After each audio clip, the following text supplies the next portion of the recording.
Hello guys, welcome back to the next tutorial. In this one we're going to talk about the data type called list and we'll see how we work with them. So let me just quickly bring up the PyCharm and let's do things in action instead of just talking.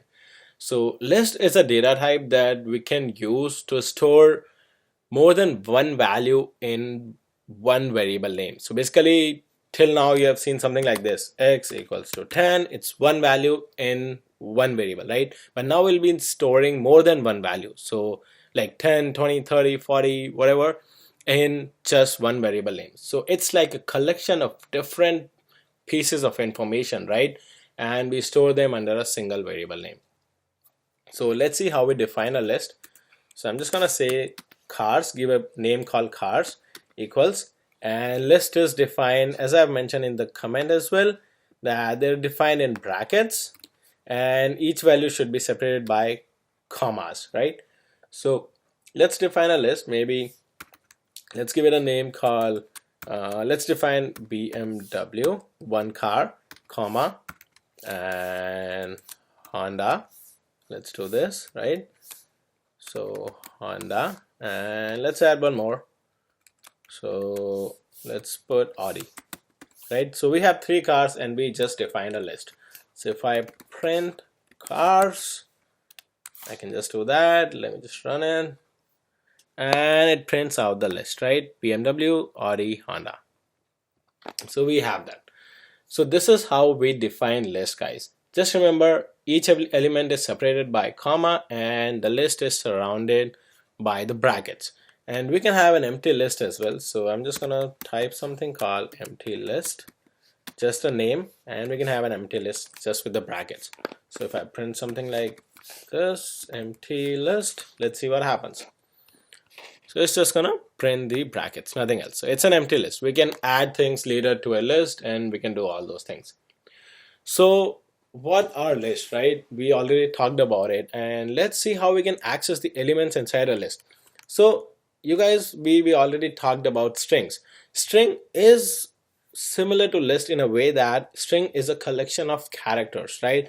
So let's say I have a string called test, right? This is what? This is a collection of characters, separate characters, T-E-S-T. They all combine and they are all known as, combinedly they're known as string, right? Similarly, a list is a collection of different values, right? It's exactly the same. So the way we have operations inside strings, we have operations and actions inside list as well. We can access things inside a list using index and all those things, right? So let's try to see how we can access the individual items inside a list using the indexes. And indices are again defined and they start with 0 and not 1 as they do with strings. So what we can do is, let's do something. Let's print cars, right? And let's access the first one. So cars 0 is gonna be the first index. So I'm gonna access BMW. Let's print it out. So let's actually copy it on the top and let's print the cars later. And you know what, let's print some more thing here so we know what we are doing. So star hash and maybe 20. So what I'm doing is I'm just multiplying this thing with 20s and I'm printing this thing, so it's gonna be printing 20 times the star hash. So let's run the code. So this is just a separator, right? So the first item is BMW. So we were able to access car 0, right? Let's access the first item, sorry, the second item by index 1, and we can access Honda.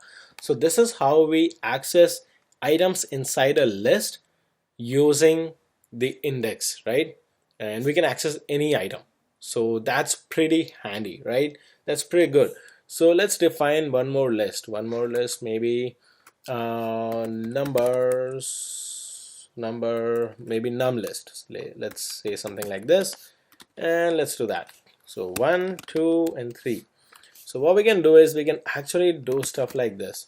We can have x, or maybe just call sum of numbers, sum num, and we can say something like this, num list, and we can access the item at 0 index, and then we can access the item at first index, or maybe, yeah, let's second or first index, and we're gonna add it, right? So now what we're gonna do is we're just gonna print the sum num, right? Sum underscore num. So that's what we are doing. So let's run the code and let's see what happens. So right now the item at index 0 is 1 and item at index 1 is 2. So we added them up in the variable and assigned the value to the variable called sum num, and we printed sum num and it turned out to be 3, right? So we can access items inside a list using the index numbers, right? That's pretty cool. So what else? So I just wanted to keep it to the list definition right now. Don't want to cover any list methods in this tutorial. We'll have a separate one for that. But let's take a look at another thing.